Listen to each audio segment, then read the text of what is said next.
They say Charleston summers of 1901 could boil the soul clean out of a man's chest. That night, July 14th, the air was so thick with humidity, you could almost bite into it. God's soup, stirred by hell's ladle. And that was the night Pastor Elias Whitcomb made his little announcement.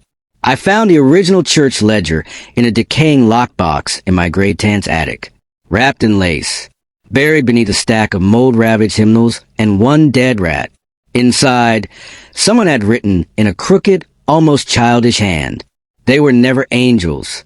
They just screamed like them." Let me take you back. Candle, documentary tone, observational. The First Baptist Church of Charleston stood hunched and creaking under the weight of heat and expectation. Its gas lamp sputtered, throwing long shadows that crawled across the gathering crowd.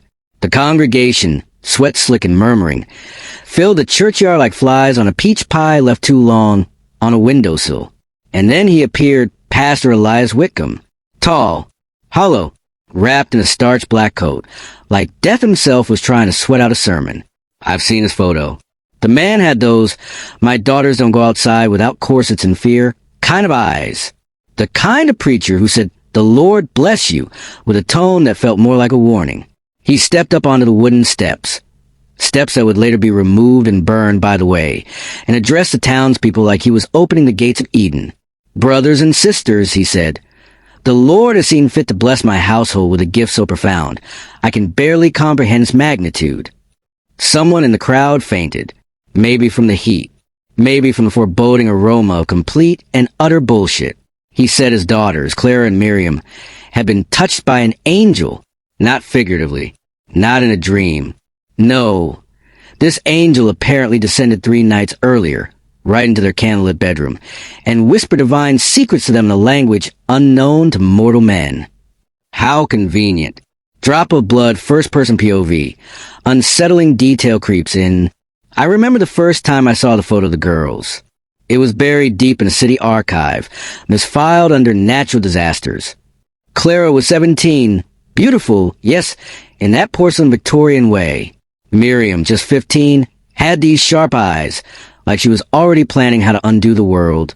The church claimed they began healing the sick, but the stories, they don't match the ledger.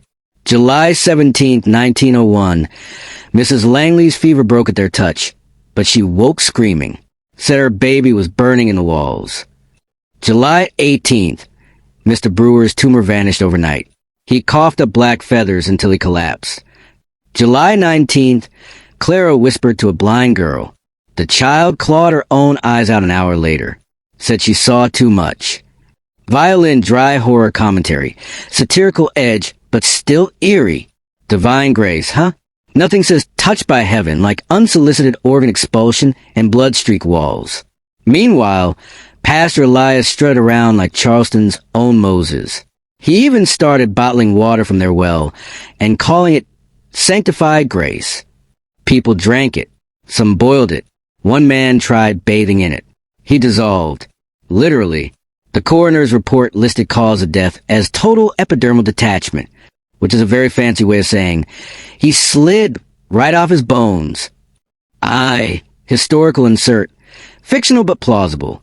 A letter, tucked inside a hymnal, written by one of the younger church aides, said this: "The girls don't blink anymore. They speak to the dark corners. Miriam told me the floorboards are not wood. They're mouths. I asked her to stop. She said, they like the taste of feet. Open book, narrator returns. Tone deepens, conspiratorial. And then, just as fast as it began, they vanished. The girls gone. Elias too. The house behind the church was boarded up overnight. No sermons. No healings. Just silence and that smell, like spoiled milk and scorched feathers. To this day, the church won't acknowledge the incident. Local historians chalk it up to religious hysteria and mass suggestion. Of course, that always explains the claw marks inside the baptismal font, or the fact that the marble pulpit still bleeds when it rains. Microphone, closing beat, slow, deliberate delivery. Maybe they were blessed. Maybe something holy did reach down from the skies and touch those girls. But if that's grace, I'll take damnation. Dr. Benjamin Morrison, Harvard-educated, razor-sharp, and proudly skeptical, stood in the crowd that night like a man trying to rationalize a fevered dream. He was a town's physician, not a preacher, not a poet. But even he felt something he couldn't name ripple through the air when Pastor Elias spread his arms wide like a man offering his flock a taste of heaven. Tomorrow evening, Elias declared, you will witness the Lord's work made flesh. Come and be healed. What he didn't say, what none of them noticed, was that he didn't look relieved. He looked relieved of something, like a man who just handed over a ticking box and stepped back before it opened. Candle, documentary tone, observational, quiet dread setting in. As the crowd dispersed, giddy, whispering, sweat sticking their Sunday best of their backs, no one noticed how the gas lamps along the church path flickered and then held to flicker, like a breath caught in the throat. Shadows started slipping sideways, peeling away from their owners just a second too late. There was also a smell, faint, cloying, sweet but wrong, like lilies wilting in grave water. Some said it was just the flowers in the chapel. Some didn't say anything at all. I, first-person POV, unearthed evidence. I found Dr. Morrison's journal in 1996, tucked in the false bottom of an old medicine chest salvaged from the Charleston Historical Society's basement. His handwriting was frantic by the end, scratched across pages that smelled of mildew and iodine. They don't blink. That's the first thing I noticed. Their pupils don't contract in light. It's as if they're watching through someone else's eyes, or something is watching through theirs. I showed that page to a neurologist once. He didn't laugh. He just gave it back and said, that's not a medical description. That's a warning. Wind face seen atmospheric immersion, building dread. Inside the Whitcomb house, two pale girls sat in stillness. Clara and Miriam, their hands folded neatly in their laps, their backs impossibly straight, their eyes locked on the peeling wallpaper like it was trying to speak. The only sound was the wind through the curtains. Except it wasn't wind. Not exactly. It had rhythm, structure. It spoke in syllables. And if you listened too long, it sounded like your own name, repeated backward and wet. They didn't eat dinner that night. They hadn't touched food in 3 days. Their skin had grown translucent around the edges. The veins in their temples pulsed outward, like something inside them was moving closer to the surface. Thermometer, sarcastic horror commentary, cynical but unnerved. But sure, let's call it blessing. Because blessings always come with nosebleeds and whispering wind and light bulbs that explode when you mention God too loudly. Admission tickets seen the next evening, heavy atmosphere. By 6 o'clock the next evening, Charleston looked like it was bracing for a second Pentecost. Nearly 200 townsfolk crushed into First Baptist Church, stuffed shoulder to shoulder, fans waving uselessly against the soupy air. The gas lamps gave off more heat than light. A baby passed out in the corner. People blamed the weather. Pastor Elias had stripped the pews out of the center, turning the church into a makeshift stage. The air inside had the texture of sweat and candle wax. The walls were sweating too, actual condensation running down the paint like tears. One woman swore the crucifix above the altar had tilted slightly. She wasn't wrong. Dress, the girls appear, sensory horror in disguise. Clara and Miriam emerged in matching white cotton dresses, barefoot and unnervingly still. Their skin looked powdered, almost luminous. Their hair was braided too tightly, stretching their expressions into unnatural calm. Picture two Victorian dolls blinking in sync. Now imagine they're made of meat. Their eyes didn't scan the crowd. They measured it. They didn't smile. They gleamed. Drop of blood historical horror case. One disturbing incident. A woman named Bethany Griggs was the first to step forward. Suffering from nervous afflictions, the historical record says, which is 1900's code for panic attacks. Probably, she knelt before Miriam. The girl placed a hand on her head and whispered something. No one could make it out. Bethany convulsed once, froze, and then started laughing. Loud, cracked, hysterical laughter. She laughed until her voice gave out. Then she bled from the corners of her eyes. She didn't stop smiling for 3 days. They called it a miracle. Receipt Personal anchor, narrator's connection deepens. My grandfather was 8 years old when it happened. He watched from outside the church window, face pressed to the glass. He never went inside. Said something about a sound in the walls. He never told me more, but he used to hum in his sleep, always the same tune. I only realized recently, it's a chant I found in one of Elias's old letters. They open the throat, and grace pours through like oil. You only scream until you drown. Video cassette, final beat, narrator direct to audience, escalating tension. Charleston called a revival, but the healings didn't stop, and neither did the side effects. The next 6 months would bring disappearances, hallucinations, inexplicable infestations, and a case where a man's skin turned to bark. No one linked it to the girls. Not then, but the parsonage windows stayed open at night, and people swore that if you passed by slow enough, you could still hear them whispering. Not prayers, just something older, something that learned how to wear a blessing like a mask. Let's begin with prayer, Elias said. His voice didn't raise. It didn't need to. It was the kind of voice that knew it would be obeyed. The kind of voice that had, for years, told people how to dress, who to marry, and what counted as a sin. And tonight, apparently, it was about to tell them how miracles worked. Inside the First Baptist Church at Charleston, every wooden beam groaned under the weight of 200 sweating, fanning, whispering souls. The heat was the same as the night before, wet, thick, God-sent punishment sort of heat. But now it had teeth. You could feel it biting under your collar, creeping down your spine. The prayer Elias offered was long. Too long. People fidgeted and murmured. Somewhere, a child dropped a hymnal and got smacked by their mother.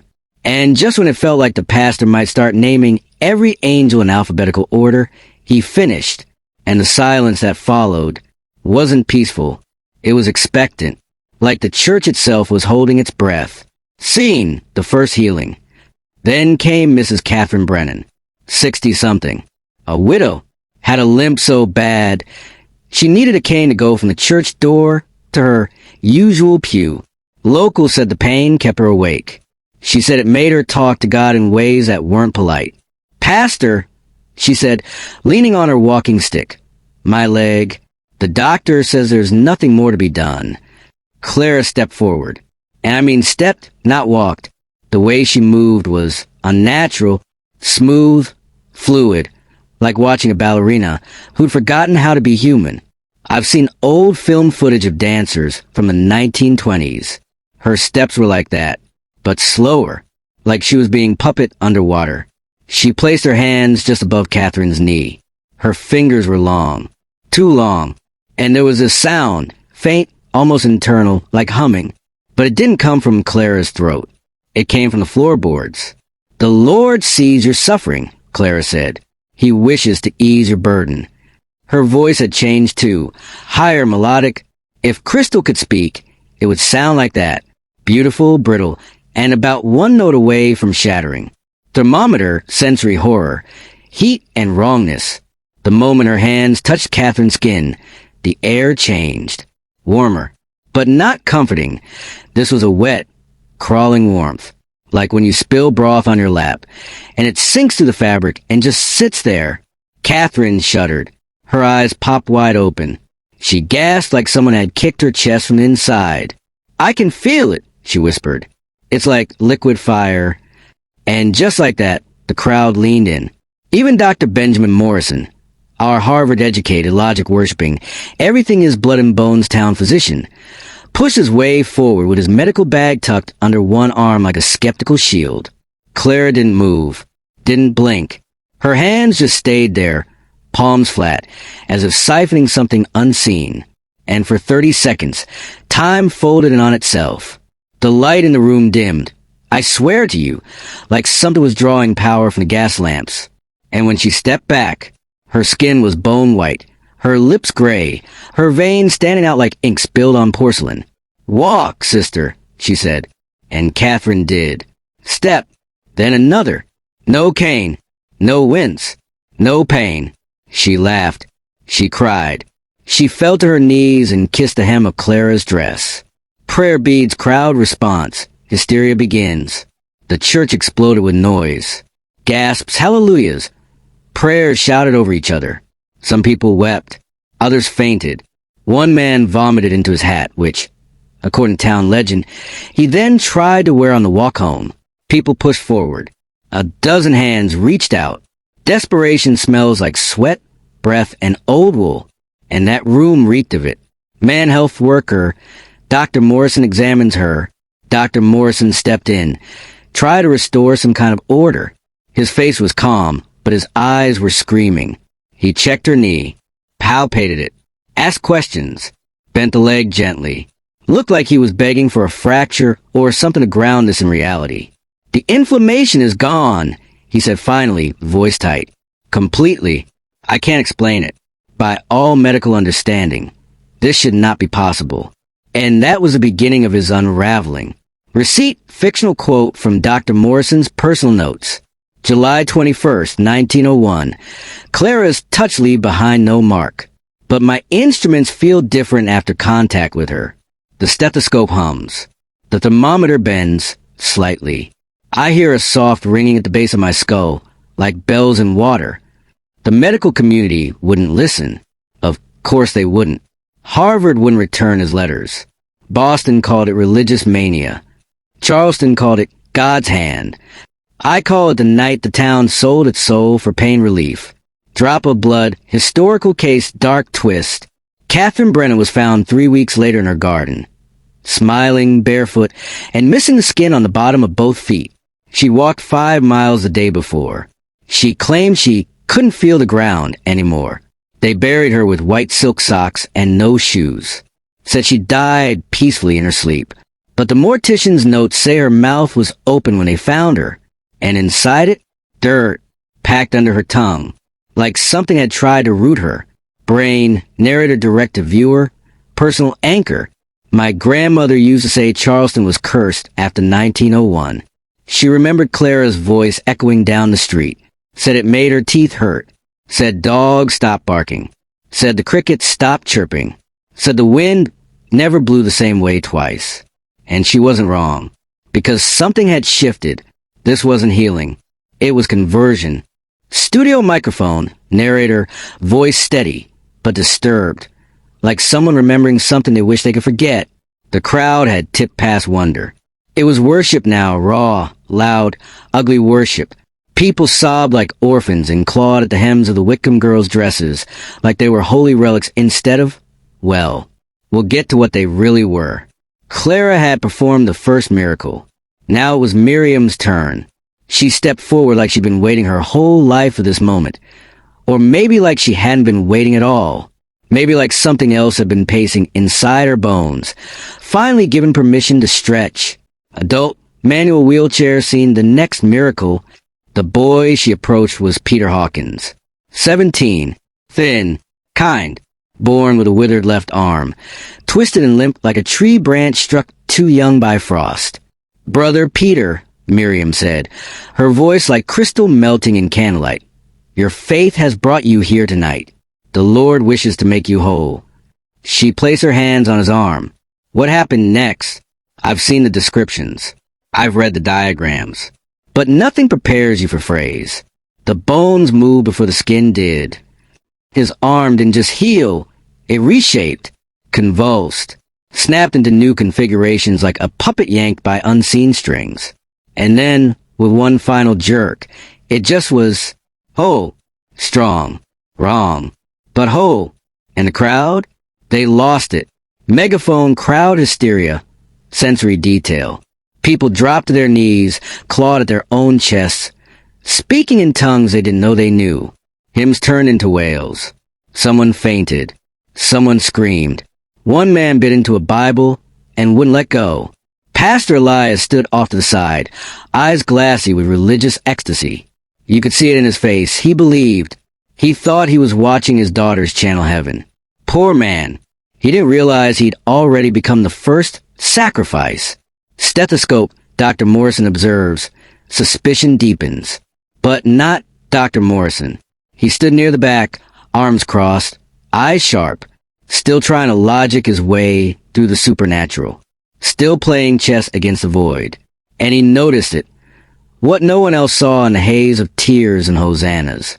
The girls were changing. Clara's skin, once porcelain, now looked like damp wax. Miriam's lips had turned a faint, purplish gray. Their eyes no longer focused on the crowd. They were staring through it, and into something far past us. Morrison would later write in a letter, they were not tired. They were emptied. Their movements did not slow.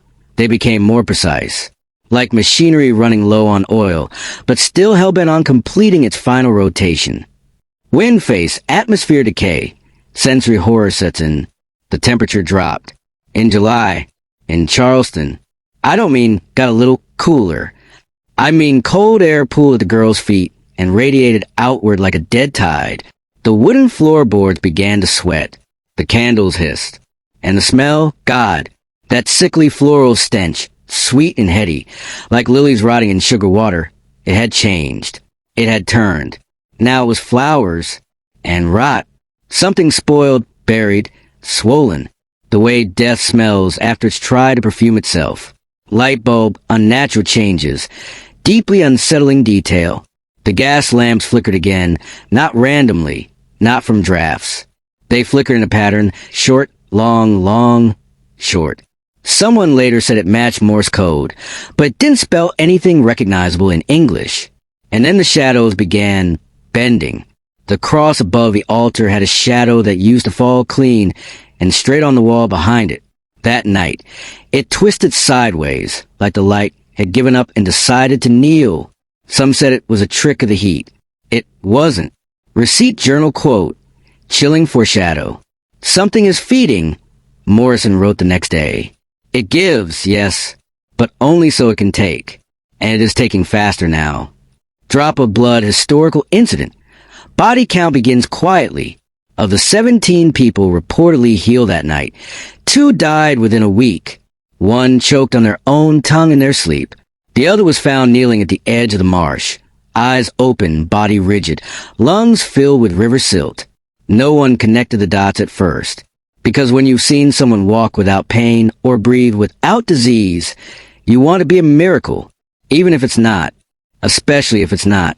Studio microphone, narrator, directly to the viewer, quiet and personal now. My grandmother was there that night. She was 6. She told me she remembered the heat more than anything, and the way the girls smelled like burnt sugar and pennies. She never went inside that church again. When she died, I found her Bible in a box beneath her bed.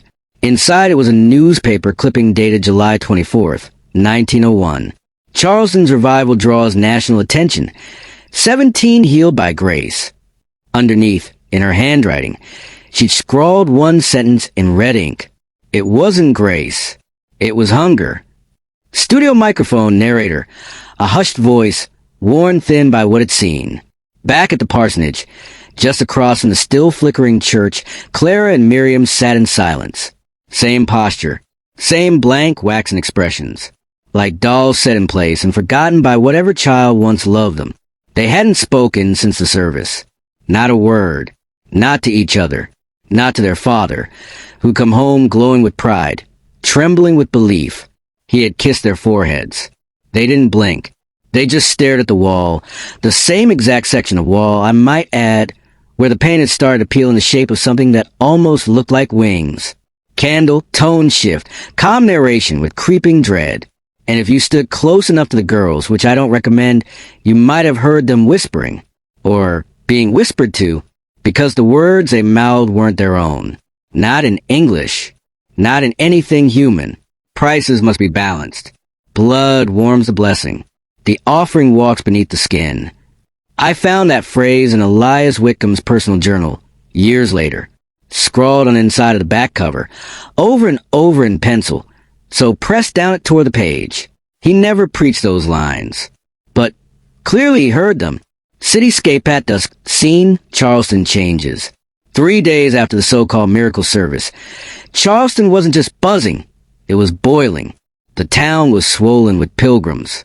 They came from Savannah, from Columbia, from towns I've never even heard of and that no longer show up on maps. They brought canes, crutches, rosaries, babies, blind grandmothers, the sick of heart, the desperate. And they all wanted one thing, to be touched. The First Baptist Church couldn't hold them anymore. So Pastor Elias moved the healing service to the town square, like a revival tent without the tent. And you better believe the crowd showed up. Graduation cap, Dr. Morrison POV, unraveling begins. Meanwhile, Dr. Benjamin Morrison, still clinging to science like it was a raft in a rising tide of miracles, spent those 3 days doing what no one else was doing. Following up, he re-examined the healed, and what he found, it broke the rules. All of them. DNA disturbing physical evidence. Mrs. Brennan's knee, the one with the arthritis, gone. Cartilage had regenerated completely. Not just restored, rewritten. Peter Hawkins' arm, not only functional now, but somehow overdeveloped. A teenage boy who had never used that arm now had musculature you'd expect from 6 months of manual labor. Maybe even more. But that wasn't the worst of it. Face without mouth, subtle psychological damage, disturbing behavior. Every person Morrison examined shared a common trait, a glaze behind the eyes, like someone had drawn a sheer curtain across their soul. They were polite, thankful, but hollow, smiling like actors who couldn't remember why they were on stage. And then came the dreams. Several reported vivid, fragmented nightmares. Always similar, always fading upon waking. Imagery of stairs leading downward, mouths opening in walls, something wet and tall watching them from behind the moon. They described the dreams as blessed. But they always looked worse when they said it. It's like something touched me inside my head, one woman told Morrison, and left the door open behind it. Sunrise over mountains incident. Horror breaks the surface. On the 4th morning, just before sunrise, Mrs. Brennan showed up at Dr. Morrison's home. Not the office. His home. Her nightgown was soaked with sweat. Her hands trembled. Her face was pale and sagging, like the color had been drained from her through her feet. "Doctor," she whispered, "the pain's gone, praise the Lord, but I can't feel anything else either. My leg, it doesn't belong to me anymore." Morrison examined her, thoroughly, desperately. What he found, her knee was healthy, miraculously so. Her reflexes? Gone. No reaction to the hammer. No sensation to touch heat or pressure. And the skin? It had gone waxy. Almost translucent, like something preserved in glass. Or prepared for viewing. It reminded me, Morrison would later write, of cadavers suspended in formaldehyde. Except hers moved. Except she was alive. Drop of blood historical horror case. Precedent to terror. 2 nights later, Mrs. Brennan was found standing in her backyard, completely still, 1 foot resting in a puddle of standing water. She'd been out there for 7 hours. When they brought her inside, she kept saying one thing, "I can't feel the worms." There were no worms. Not then. Studio microphone, narrator to viewer, personal and direct. I found that line scribbled on a prescription pad in the Charleston Medical Society's archives. Morrison never turned it in. He just wrote it down and stopped practicing the next day. He disappeared 6 months later. Some say he drowned himself in the Wando River. Others say he moved to Maine under a false name. Me? I think he saw what was coming. And unlike the rest of Charleston, he stopped asking to be touched. Studio microphone, narrator, voice low, intimate, like someone sharing a secret they wish they didn't know. Mrs. Brennan came back. Same shawl, same pale eyes, same sense that something inside her had been left unplugged. "There's something else, doctor," she said, pulling that oval tighter around her shoulders, even though it was already 84 degrees and climbing. "I've been having dreams. Terrible dreams. There's a voice. It speaks in a language I've never heard, but somehow I understand. It keeps saying the same thing, that the healing came with a price, and that price will be collected soon. Sun-sensory contrast. Heat and cold in the same breath.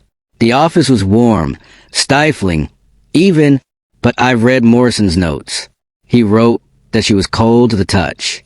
Not just her leg, her entire body, like she'd been sleeping in ice water. He didn't get time to respond, because then Peter Hawkins arrived. Adult, Manual wheelchair, Peter's collapse. The miracles start rotting from the inside. He bursts through the door, his newly healed arms swinging limp at his side, like something dead, clinging to something living. His shirt was soaked with sweat, and his face looked like he hadn't slept in days. "Doctor, you have to help me. My arm, it's not mine anymore." He said he could move it, but couldn't feel it. He said it moved on its own. He said last night it had written something. Not drawn, not scribbled. Written. Fountain pen, disturbing incident. Peter's arm writes on its own, on a sheet of notebook paper. Peter found his hand scribbling something in an unrecognizable alphabet. Sharp angles. Loops within loops. Like a spider tried calligraphy after a seance. "I tried to stop it," he said, "but the hand wouldn't obey me." Morrison examined the limb. Perfect muscle tone. Full mobility. No sensation. Stone cold. And the skin, that skin, looked just like Mrs. Brennan's. Pale, waxy, stretched a little too tight across the bone. As if the body knew it wasn't quite done changing yet. Church, the healed return. Human evidence of something inhuman. That morning, the sick didn't come. The healed did. One by one, they returned to Morrison's office with the same confession wrapped in different bodies. "I don't feel pain anymore. It doesn't feel like mine. It moves at night. I've started talking in my sleep, but the voice isn't mine. I dream of tunnels, of something watching me from the end of them." Each healing had created a vacancy, like something had moved out, so something else could move in. House, cut to the parsonage. Chilling soundscape, impossible voices. Meanwhile, over at the parsonage, the Whitcomb girls hadn't left their bedroom in 2 days. The room was sealed shut, curtains drawn, door locked. They told their father they were praying. But when Elias knocked, something answered. Not two voices. Not one voice. A chord, like a harmony made of words and feedback and breath that didn't need lungs. "All is well, Father," they said. "We are in communion." Elias believed them, because of course he did. He thought God had come to Charleston. What he didn't realize was that God never asked for silence. Not like this. Open book the entity's true agenda. Personal voice sharpens. Here's what no one in town knew yet. The angel that had appeared to the girls wasn't done pretending. It had shown its face, then unfolded the rest of itself. Something not meant for eyes. Something that doesn't love the human shape, only wears it for the sake of ceremony. Every miracle was a transaction, and the price was steep. Each healing transferred a piece of the patient's life force to the thing. Every touch bound them tighter to its will. The healed were being turned into vessels, rewritten, emptied. Their bodies stayed in Charleston, but their minds had started walking elsewhere. Scroll journal entry. Chilling quote from Pastor Whitcomb. "I hear them whisper through the walls," Elias later wrote. "They speak not to me, but through me. The air tastes like iron. The dreams are no longer mine." Waxing crescent moon night of the next service. Desperate confrontation. That evening, another crowd formed in the town square. More desperate faces. More limb bodies hoping to be touched, filled, fixed. More lambs waiting at the altar of something hungry. Dr. Morrison, finally cornered by dread, made his move. He pulled Pastor Whitcomb aside behind the makeshift altar. "Elias," he whispered, "there are complications. Serious ones."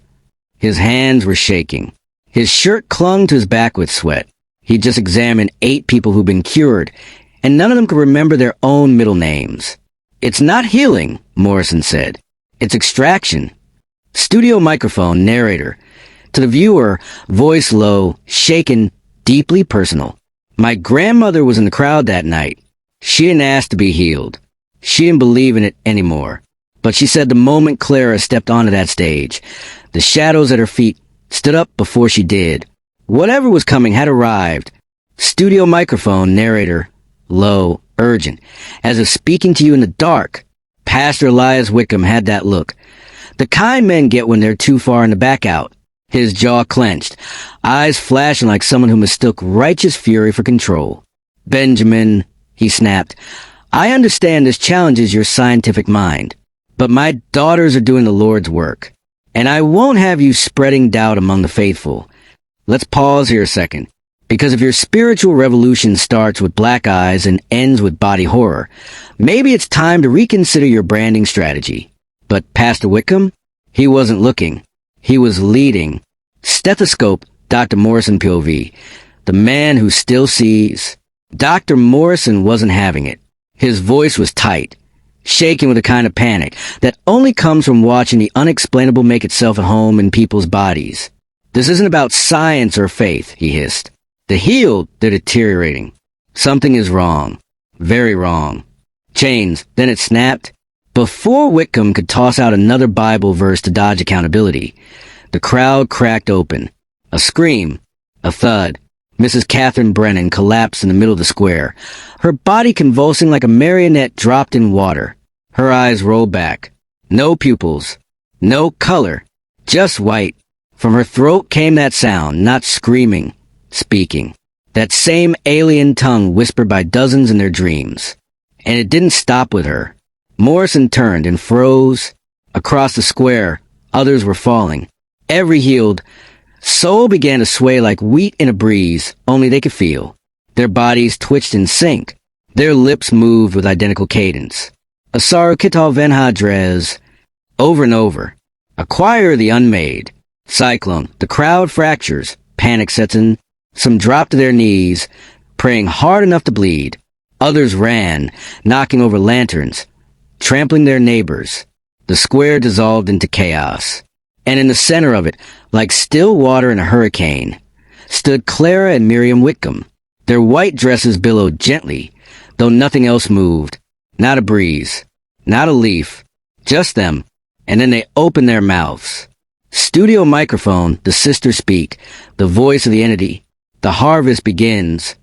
Their voices didn't echo. They layered, like a pipe organ tuned by teeth and bone. Those who receive grace must now give grace in return. The vessel must be filled. The ancient hunger must be fed. Their eyes weren't eyes anymore. Just pools of black, reflective, bottomless, unblinking. The crowd didn't understand what they were hearing, but their bodies did. Because they healed, they moved like puppets, shambling, twitching, converging. No humanity left, just mouth speaking prophecy and hands reaching like hooks. Whole, Dr. Morrison's realization. The twist of the knife. That's when Morrison finally understood. This wasn't a miracle. It was possession via placebo. The blessing had been a carrier, a delivery system. The laying on of hands was just inoculation with ruin. It hadn't been healing. It had been preparation. Charleston hadn't been saved. It had been seasoned. Open book letter fragment, found later in Morrison's burn journal. They weren't restoring flesh. They were hollowing it. And now it's time to fill the empty places. Fire, mass possession, the attack begins. The healed began to close in. Not rushing. Not screaming. Just walking in stuttering unison. Their mouths spoke, but their faces remained slack, like they'd been told to perform a ritual they didn't understand and didn't need to. One woman began tearing her own skin in long strips, smiling as she did. Another simply lay on her back, whispering at him in reverse, her eyes wide and blood weeping from her ears. Church collapsed the town square, religion devoured by the thing it trusted. The church bells rang. No one had pulled the rope. The altar in the square cracked. A black liquid oozed from its base, steaming against the cobblestones. And through it all, the Whitcomb sisters just stood there. Their feet no longer touched the ground. Their mouths never stopped moving. Their voices had become too wide for their bodies. Man standing. Final image of the night. Morrison's last look. Before fleeing, Dr. Morrison turned back once. He saw a child healed of asthma 3 days prior, standing dead set in the chaos, smiling gently as his chest opened from the inside. Not torn, not slashed, just peeled like a fig. Something inside was climbing out. Waning crescent moon. The next morning, aftermath of a spiritual massacre, Charleston woke to silence. No bells. No birds. No wagons clattering down Market Street. Just occasional figure, head down, eyes wide, walking a little too smoothly. And the smell, a sweet, sour perfume, like lilies left in a sealed tomb. Behind every closed curtain, people whisper about what they saw, or claim not to, about the girls, about the words, about the twitching. But no one left town, because part of them already had. Studio microphone, narrator, voice goes quiet, almost broken. I found Morrison's last letter years later. Never sent. Tucked in the lining of a weathered medical bag, inside the collapsed remnants of his home. This was never grace. It was never mercy. It was appetite disguised as faith. And we lined up to feed it. Pastor Elias Whitcomb had that look. The kind men get when they're too far in to back out. His jaw clenched, eyes flashing like someone who mistook righteous fury for control. "Benjamin," he snapped, "I understand this challenges your scientific mind, but my daughters are doing the Lord's work, and I won't have you spreading doubt among the faithful. Let's pause here a second, because if your spiritual revolution starts with black eyes and ends with body horror, maybe it's time to reconsider your branding strategy." But Pastor Whitcomb? He wasn't looking. He was leading. Stethoscope, Dr. Morrison POV, the man who still sees. Dr. Morrison wasn't having it.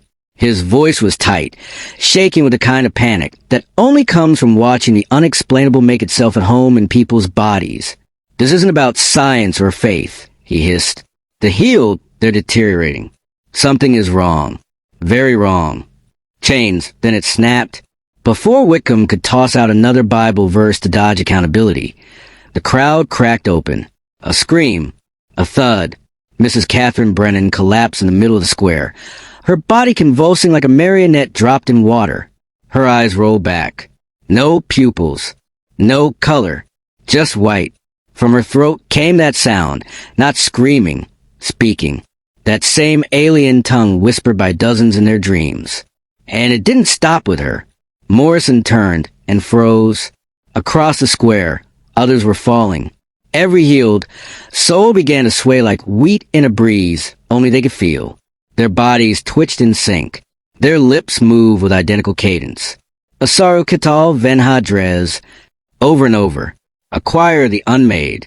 Cyclone, the crowd fractures. Panic sets in. Some dropped to their knees, praying hard enough to bleed. Others ran, knocking over lanterns, trampling their neighbors. The square dissolved into chaos. And in the center of it, like still water in a hurricane, stood Clara and Miriam Whitcomb. Their white dresses billowed gently, though nothing else moved. Not a breeze. Not a leaf. Just them. And then they opened their mouths. Studio microphone, the sisters speak, the voice of the entity. The harvest begins. Their voices didn't echo. They layered, like a pipe organ tuned by teeth and bone. Those who receive grace must now give grace in return. The vessel must be filled. The ancient hunger must be fed. Their eyes weren't eyes anymore. Just pools of black, reflective, bottomless, unblinking. The crowd didn't understand what they were hearing, but their bodies did. Because they healed, they moved like puppets, shambling, twitching, converging. No humanity left, just mouths speaking prophecy and hands reaching like hooks. Oh, Dr. Morrison's realization, the twist of the knife. That's when Morrison finally understood. This wasn't a miracle. It was possession via placebo. The blessing had been a carrier, a delivery system. The laying on of hands was just inoculation with ruin. It hadn't been healing. It had been preparation. Charleston hadn't been saved. It had been seasoned. Open book letter fragment, found later in Morrison's burned journal. They weren't restoring flesh. They were hollowing it. And now it's time to fill the empty places. Fire, mass possession, the attack begins. The healed began to close in, not rushing, not screaming, just walking in stuttering unison.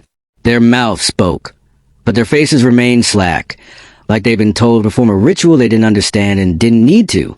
One woman began tearing her own skin in long strips, smiling as she did.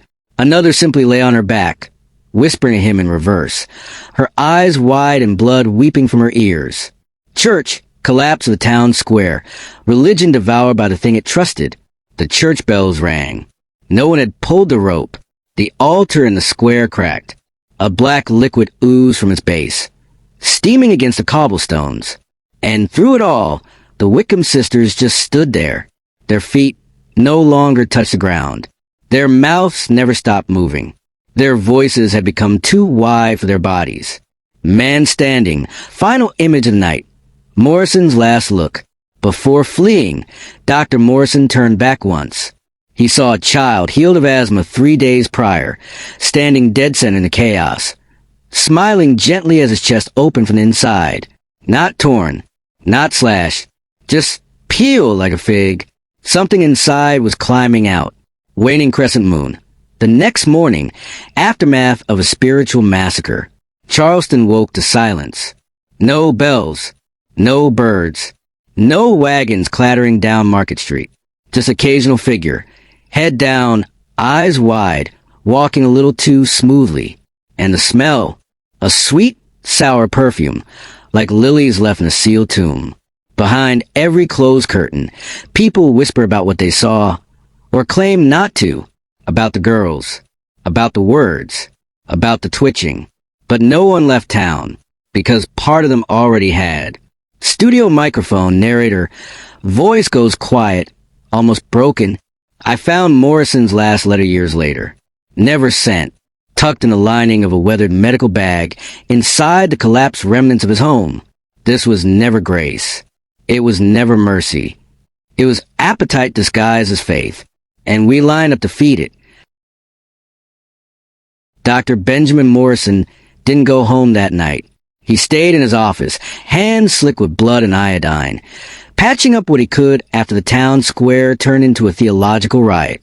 17 injured, 3 still missing, including Catherine Brennan, the first to be healed, and now, apparently, the first to disappear.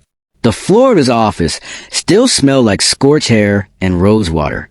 That sweet scent, always just slightly off, had followed the Whitcomb girls like a veil. Now it hung in the corners of Charleston like a warning. Benjamin didn't sleep. He couldn't. Every time he blinked, he saw that boy Peter's arm twitching like it had its own agenda. He kept working. Bandages, splints, salt under the door, just in case. Cut to the parsonage, where the lie wears a familiar face. Across the street, Pastor Elias Whitcomb was staring at a Bible he hadn't read in hours. Not really. The words blurred. The pages might as well have been written in that same unspoken language the possessed chanted in unison. God is not the author of confusion, he had once preached. And yet here he was confused, terrified, alone, watching the foundations of his face split like dry timber.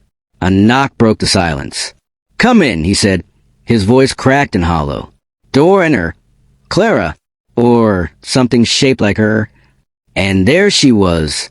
Clara, or someone wearing Clara like Sunday linen. She was dressed in blue. No white gown. No black eyes. Just her old modest braid. And a gentle smile. Her eyes were blue again, not glassy black or void-filled, but soft. Familiar. Safe. Too safe. "Father," she said, "I wanted to speak with you about what happened last night." Performing arts, pastor's POV, desperately clinging to normalcy. Elias leaned forward, searching her face. He wanted to believe, needed to, that this was his daughter again. That everything could be explained away by fear or hysteria or even mass hallucination, if necessary. "Clara," he whispered, What was that thing that spoke through you?" Adhesive bandage Clara, coiled in her comfort tone. She sat down slowly, graceful as ever. "Father," it was a test of faith. "The Lord works in mysterious ways." Sometimes, mystery looks frightening to those who don't yet understand. See, that's the problem with phrases like mysterious ways. They sound deep enough to cover a hell of a lot of bodies. Those people, Clara, they've vanished. Mrs. Brennan's family hasn't slept. Her children are begging in the streets. "They've been called," Clara said, serene, "to serve a higher purpose." And here's where it turns. Because that wasn't Clara talking. That was a doctrine wearing her skin. Open book, insert, Morrison's final notes, recovered from a waterlogged journal. They speak calmly. always calmly, as if serenity can hide subtraction. The daughter speaks, but her shadow twitches like a drowning thing. Man standing, outside the window, the man still watching. Dr. Morrison had approached the parsonage, hoping to plead one last time with Elias before that night's service. But he never knocked.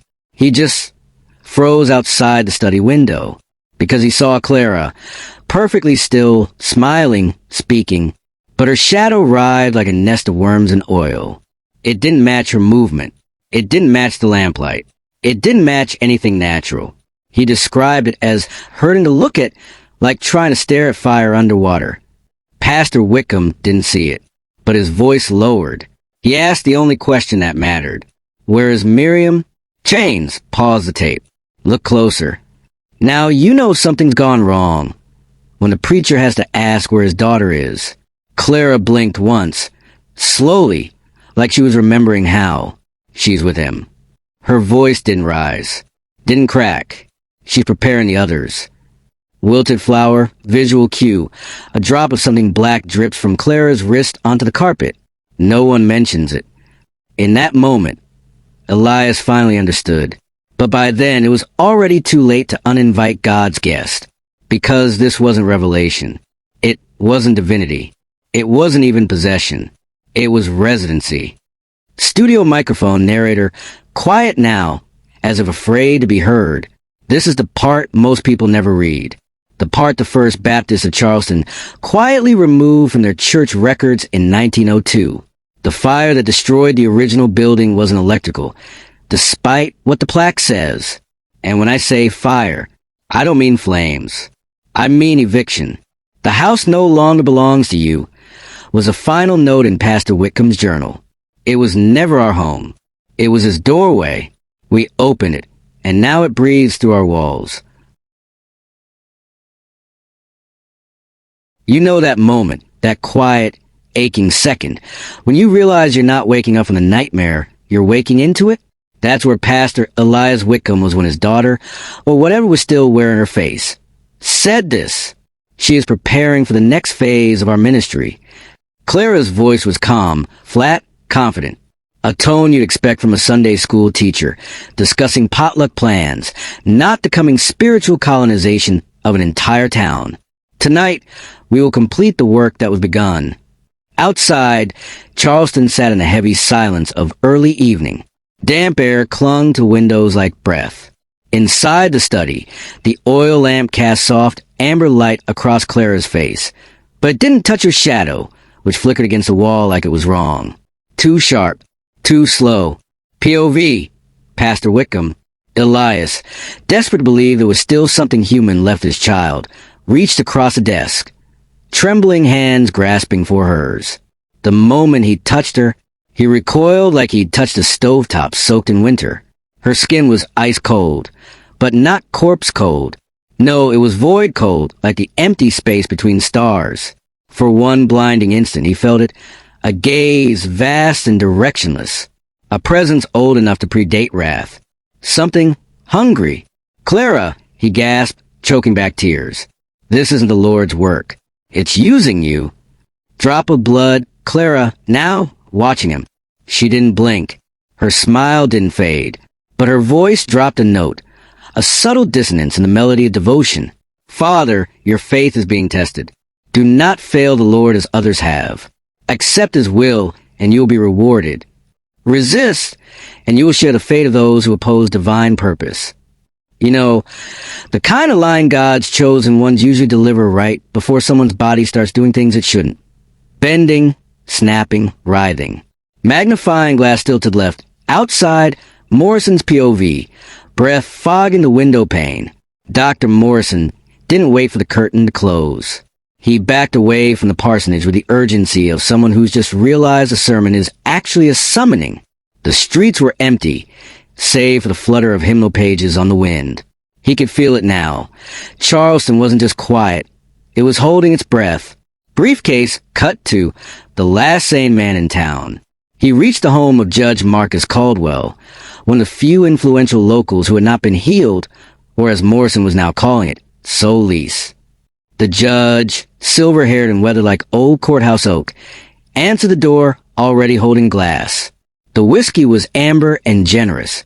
Not that anyone blamed him. Morrison didn't waste time. They're not miracles, Judge. They're transformations. The healed have vanished. The girls are preparing something tonight. Necktie Judge Caldwell, looking like a man being told his house is on fire by a ghost. So what you're saying, Doctor, he began slowly, eyes narrowing like he was building a legal case against God himself, is that the good people of Charleston have been infected, spiritually. Yes, Morrison said. And they're not just infected. They're being called. Tumbler glass. The judge stared into his whiskey, like it might answer him back. Christ Almighty. No one laughed, because it wasn't a curse. It was a prayer. Card file box. Excerpt. Letter from a local constable. Sealed in the Caldwell Estate Archives. Dated July 1901. Sir, I regret to inform you that since the Sunday service, I found 6 families with open doors and no one inside. No signs of robbery. No struggle. Just food left half-eaten. Candles burned to nubs. Beds unslept. And always the same damn thing scratched into the wood. A spiral. Sometimes with teeth. Tornado atmosphere check.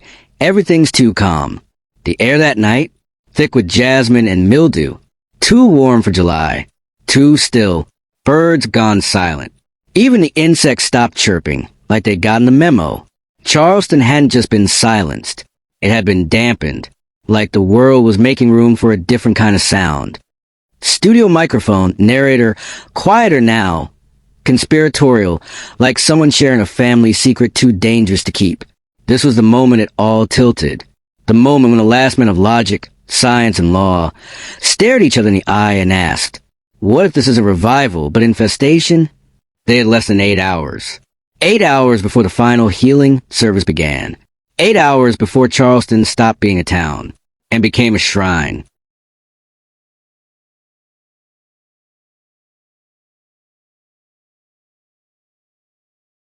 By the time Judge Caldwell poured a second whiskey, we were past miracles and knee-deep in something that felt more like a military operation. Except the soldiers were townsfolk, and their orders came from a voice no one dared name.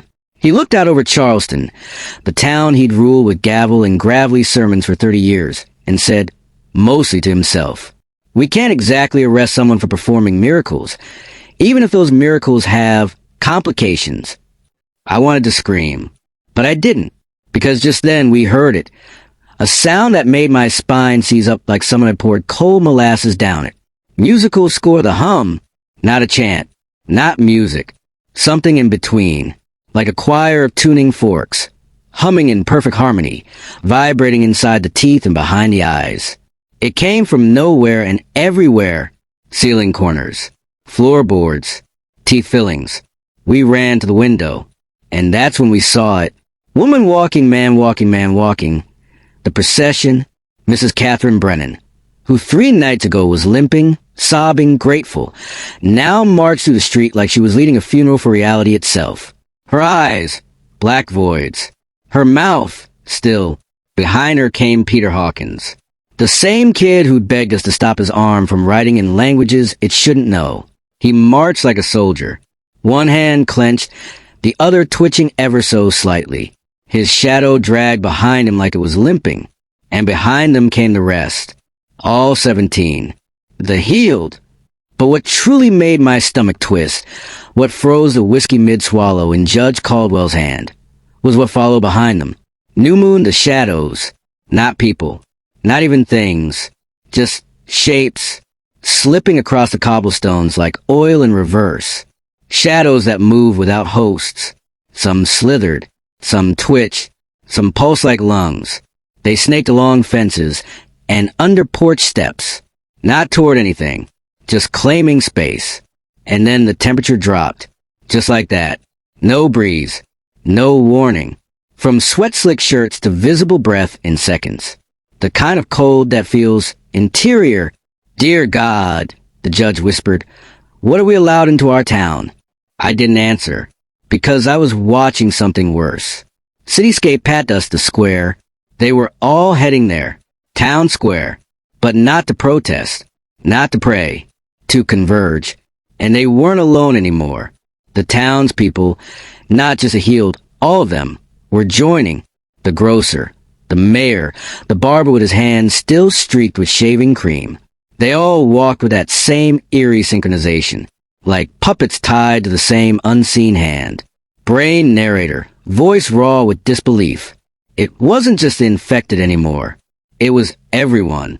The ones who hadn't been touched had still been changed. Somehow, the infection had gone airborne, spiritually. The Whitcomb girls had turned faith itself into a transmission vector. You didn't have to be healed to be hollowed out. You just had to believe. The sunset, that unnatural kind. The sun was going down now. But the shadows weren't behaving. They stretched in the wrong direction. Curve around corners. Curl like fingers. You know that moment when your town, your safe little square on the map, stops being yours? Yeah, that. Receipt from a private journal entry found decades later in the Charleston church archives and signed undated but likely Judge Caldwell's. This is not the Lord's doing. This is a performance. We are the stage. The actors are hollow, and the audience watches from below. DNA, a specific case, the Black Vein Incident. One woman, Abigail Shore, local schoolteacher, had been seen walking with the others, her eyes dead and glassy. That night, after the procession passed her house, her husband found her kneeling in the kitchen, hands folded, eyes wide open. She was praying in a tongue no one recognized, and her veins, completely black, pulled tight under the skin like ink inside glass tubing. When he touched her, she whispered, "We are becoming." She didn't blink for the next 47 minutes. Endero, narrator, grim. Final words for this part. Caldwell and I stood there, watching. No speech. No scripture. Just cold sweat and flickering street lamps. We had no weapons. No plan. Just one shared realization. It wasn't coming anymore. It was already here. And Charleston? Charleston was no longer a town. It was a vessel, and it was almost full. I've seen bad church events before. Potlucks that gave 40 people dysentery. Baptisms where the preacher nearly drowned. But what happened in Charleston that night? That wasn't a revival. It was a ritual. And not the kind you can shut down with a noise complaint. New moon, the town square. As the sun disappeared behind the hills, the town square, once a dusty cradle of sermons and holiday markets, morphed. The air got heavy. Not hot, not cold, just pressurized like the sky itself was leaning in to listen. The people, those poor hollowed-out vessels, stood in perfect concentric rings, shoulder to shoulder, arms slack, eyes dark as oil-slick glass. Their movements weren't frantic. They were precise, purposeful. At the center, Clara and Miriam Whitcomb, but not really, not anymore. DNA what they'd become. Their skin had turned this translucent marble color, thin enough to see something black and serpentine pumping beneath. Veins that didn't look like veins. Their eyes? Gone. Just voids. And the way they moved, like their joints had been liquefied, flowing rather than bending. It was graceful, in the way jellyfish are graceful, right before they sting you into paralysis. Musical score the language they spoke. Together, their voices harmonized into a sound I didn't think human throats could make. Like someone had auto-tuned a cathedral organ and run it through a funeral dirge. The words, ancient, older than any written scripture. And yet, we understood. They weren't speaking to us. They were inviting something in. Magnifying glass still to the left, cut to Morrison's journal. Entry D11, filed later under unspeakable events. They used their bodies like ink pens on the earth, arranging themselves into a living sigil. A language written in flesh. I've studied enough geometry to know this wasn't random. It was invocation. And we were the sacrifice. Round pushbin inside Judge Caldwell's house. The unaffected. We gathered in Caldwell's sitting room. 10 of us, tops. Survivors by sheer accident. The sheriff. The telegraph operator. An undertaker who'd been away burying someone in Savannah. Each of us staring out his bay window like kids watching a thunderstorm, except the thunder was chanting and the lightning looked like it was coming from the ground. Sheriff Hayes, God bless him, was still gripping his service revolver like it was going to do anything. "I can't just stand here and watch while those things use our people like puppets," he muttered. "Thing is, puppets don't usually bleed if you shoot 'em." And Caldwell? Always a pragmatist. "Even if they're under some influence," he said, "I won't authorize violence against innocent people." Innocent?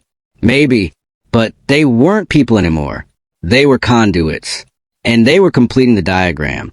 Cyclone, the symbol, from above, or at least from what I could make out peering down from Caldwell's attic window. They'd formed a sigil, a rotating, undulating spiral that pulsed in sync with the chanting. Every time someone swayed their shoulder or raised an arm, the line shifted. Not broken, adaptive, like breathing architecture. And in the very center, that makeshift altar, constructed entirely from disassembled pews, nailed together with what looked suspiciously like bone splinters. Books, a historical parallel, from the 1746 account of Reverend Elijah Varro. In the night they came, the blessed ones. Their voices melted stone and the air grew tight. We gave them our sick, our sinners, and our sons. The circle was drawn in salt and blood. When dawn came, the town was dust. Letter found sealed in a pew at St. Cown's Hollow, unopened until 1899. Wind face, the atmosphere warps. The very air over the square started to shimmer, like gasoline over water.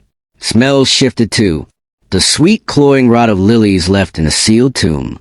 Ash, wet copper, ozone. Somewhere a baby cried. Somewhere else it stopped. We could feel it, this ancient thing pressing through, using Clara and Miriam's voices as a crowbar between dimensions. And the crowd?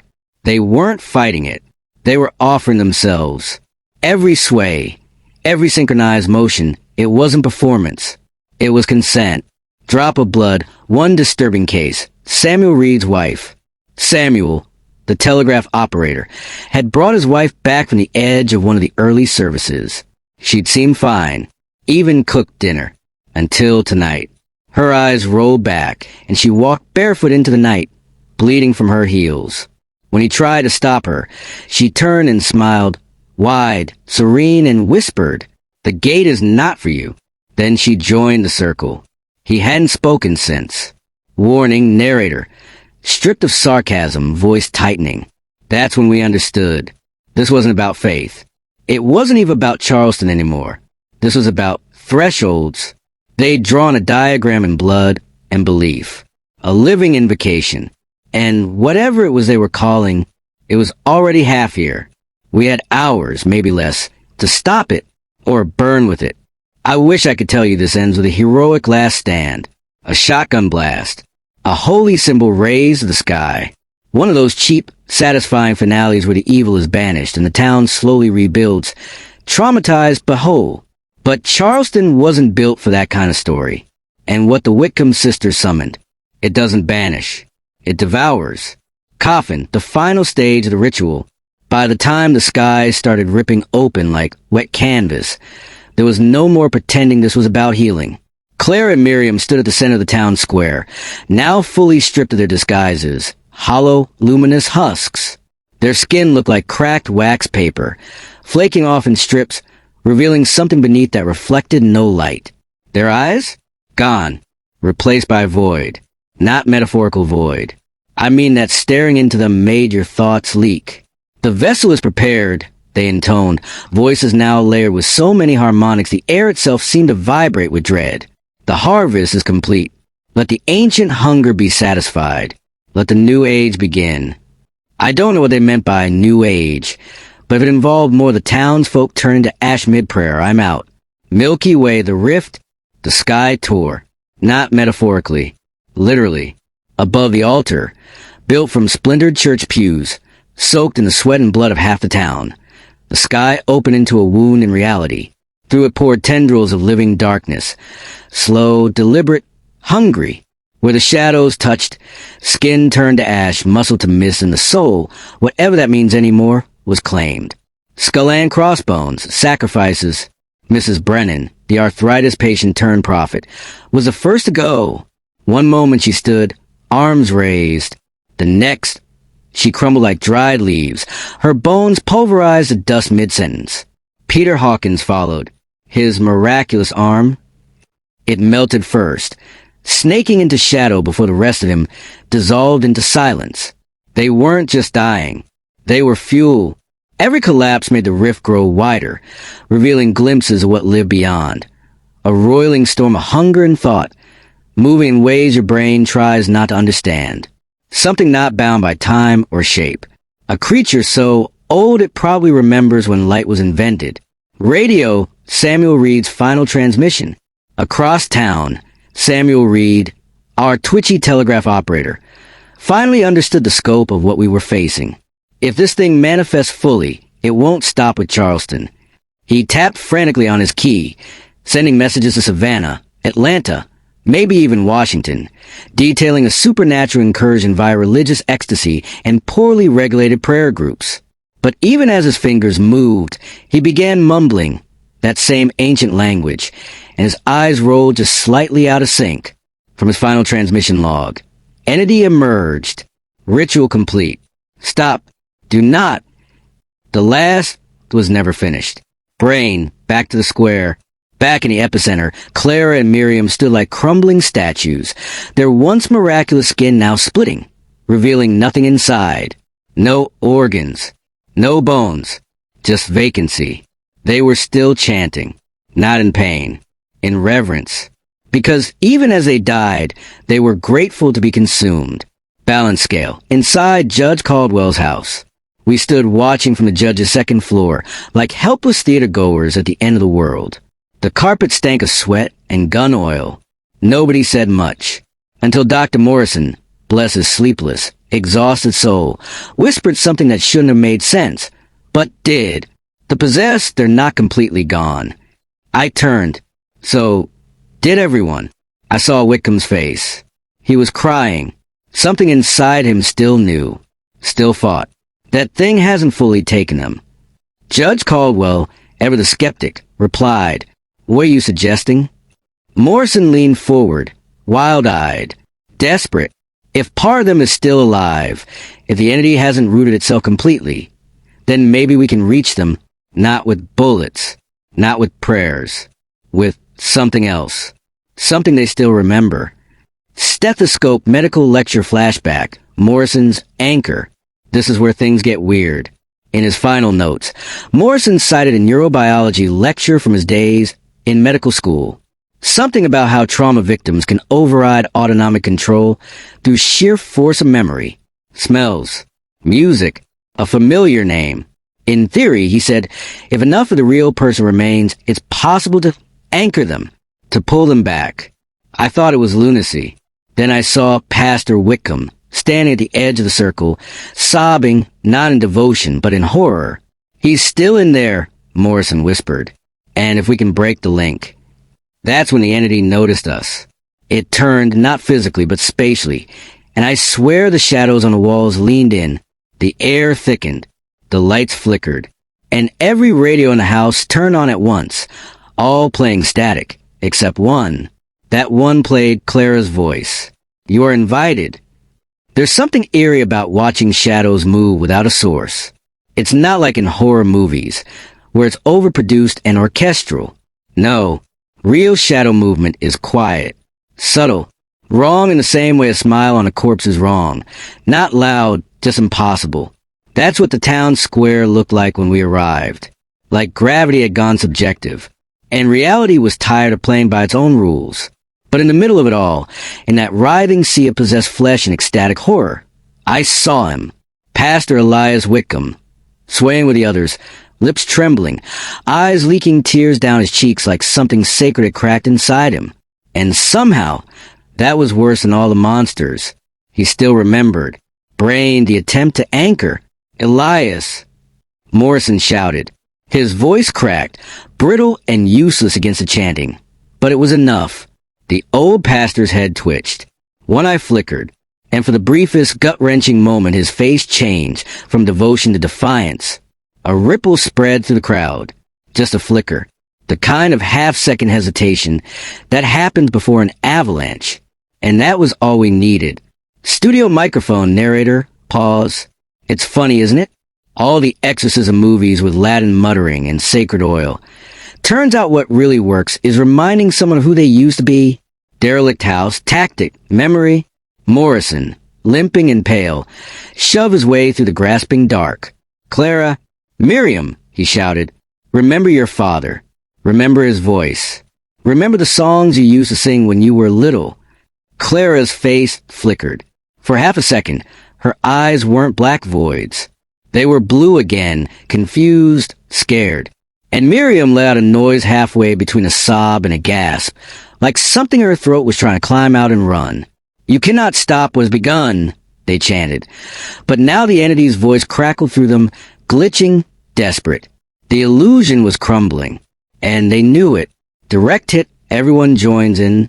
Judge Caldwell, a man who once laughed at ghost stories, stepped forward and shouted his old friend Harold in the third circle. Harold, you stubborn bastard.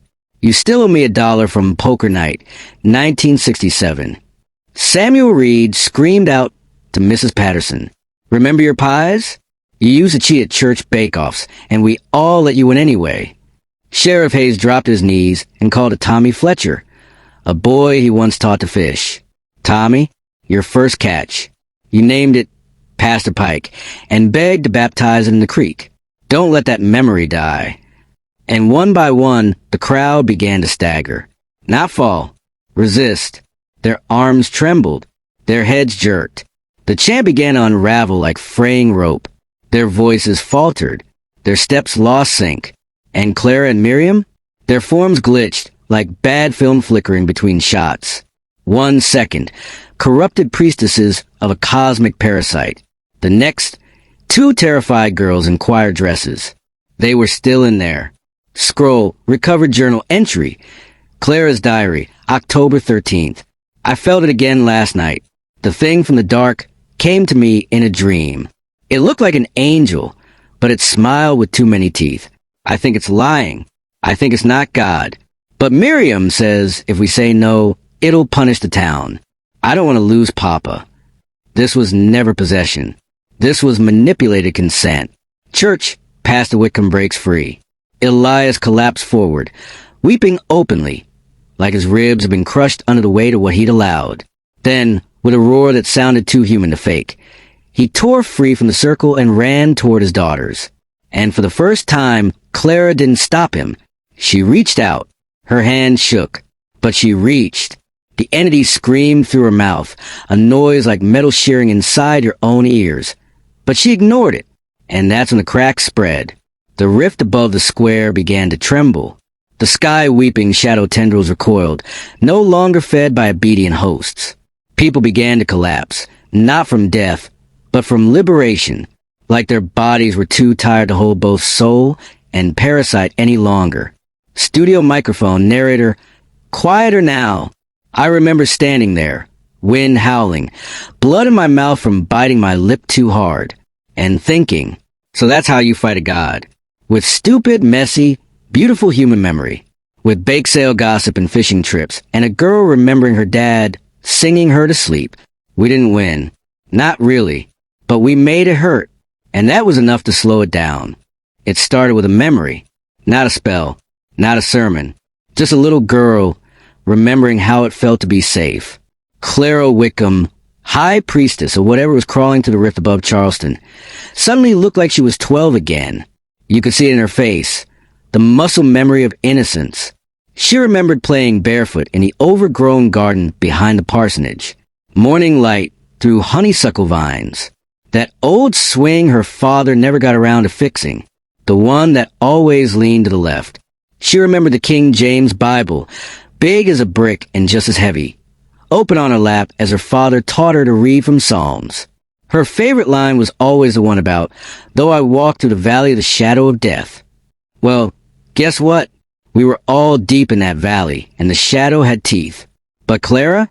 She remembered the way her father used to hold her during thunderstorms, wrapping her up in that old woolen preacher's coat, the one that smelled like cedar and church basement coffee. She looked across the circle. Miriam stood there, trembling, torn between devotion and horror, and Clara reached out.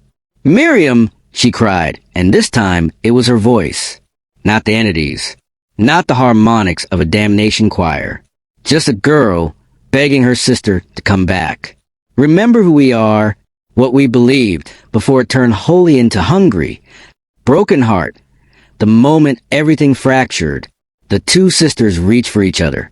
And when their fingers touched, that was it. The geometric circle collapsed like wet paper. The sigils etched into flesh and air disintegrated. The pattern that had fed the rift above Charleston was broken, and the thing that was trying to crawl through it screamed, not aloud, but inside every skull within 10 blocks. People clutched their heads. Dogs whimpered. Windows cracked. And then the possessed townspeople began to drop. But not into ash. Not into twitching seizures or fits of demonic acrobatics. They fell into natural, gentle sleep, as if someone had pulled a cosmic plug on whatever had been puppeting them. Like they were just tired, which honestly, after what they'd been through, fair. Studio microphone, narrator, pause, almost reverent. You don't often see evil lose because someone remembered bedtime stories and peach cobbler. But here we are. Scroll fictional quote. Elias Whitcomb's private notes, found months later in the hollowed-out hymnal. Faith, when bent too far, becomes a weapon. And if the blade turns inward, you don't always notice until you bled everyone you love. Drop of blood, sensory detail, the rift unraveling. The sky, if you can still call it that, began to unpeel, not like clouds, like meat, like something hollowing out reality, cell by cell. The rift tore in reverse, folding back on itself a sound like a violin string snapping underwater. The last of the tendrils whipped back with shrieks that didn't touch the ears, just vibrated your teeth, and made you want to dig at your skin.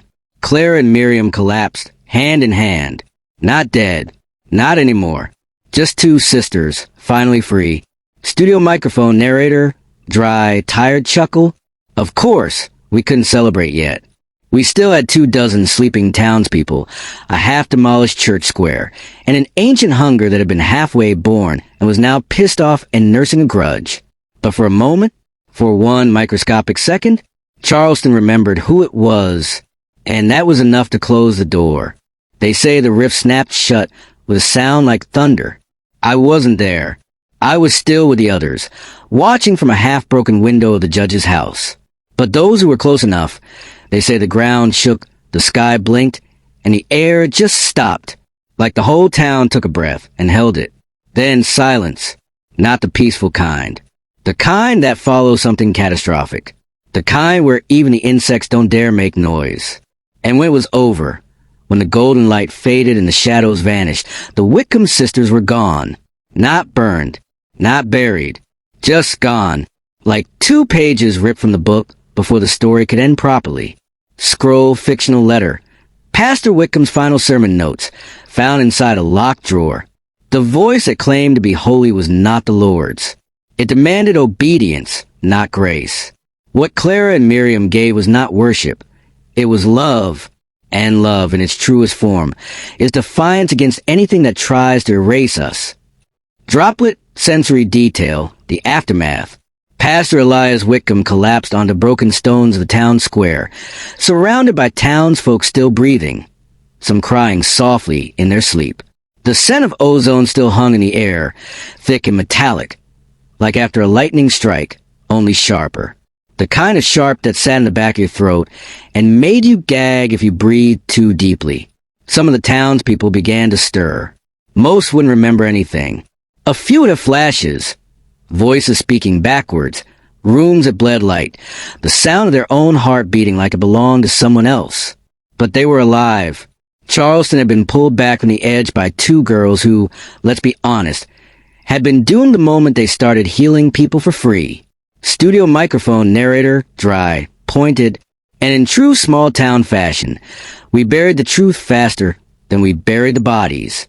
6 months later, the official story, the one printed in the Charleston Mercury, approved by the county and politely accepted by a town eager to forget, was this. A tragic case of collective hysteria, brought on by summer heat, religious excitement, and possibly tainted well water. Yep, mass hysteria. Nothing new. Just the kind of thing that happens when folks skip breakfast and go too hard on the hallelujahs. Dr. Benjamin Morrison? He helped write the report. Because he knew what would happen if the truth ever got out. That miracles were real, and they came with a body count. That somewhere beyond our reality, there was something else. Something hungry. And all it needed was a crack wide enough to slip through. Charleston had been that crack. Not anymore. Sunrise narrator. Soft, emotional beat. Every Sunday, Pastor Whitcomb returned to the pulpit. But his sermons were different now. Gentler. Sadder. He didn't speak of miracles anymore. He spoke about compassion. And doubt. And how faith without love was just noise. They say he visited the garden behind the parsonage every morning, just as the sun came up. Sometimes he talked out loud to the empty air. Sometimes he sang. Studio microphone, narrator, personal anchor. My grandmother lived in Charleston in 1901. She was 8 years old when the incident happened. She didn't remember much, just that her mother stopped going to church, and her father wouldn't let her near the parsonage again. But she kept a clipping from that Mercury article in her Bible for 70 years. Folded, yellowed, underlined in red ink. Under the headline, Mass Delusion Claims Dozens in Rural Tragedy. She'd scribble one line in shaky pencil. Not delusion, just something we weren't meant to hold. Full moon final beat, chilling clarity. Charleston survived. The buildings were rebuilt. The gossip faded. People got married. Had children. Forgot. But if you walk past a church square at dawn, and you look closely at the bricks, you can still see the burn marks. In a perfect circle.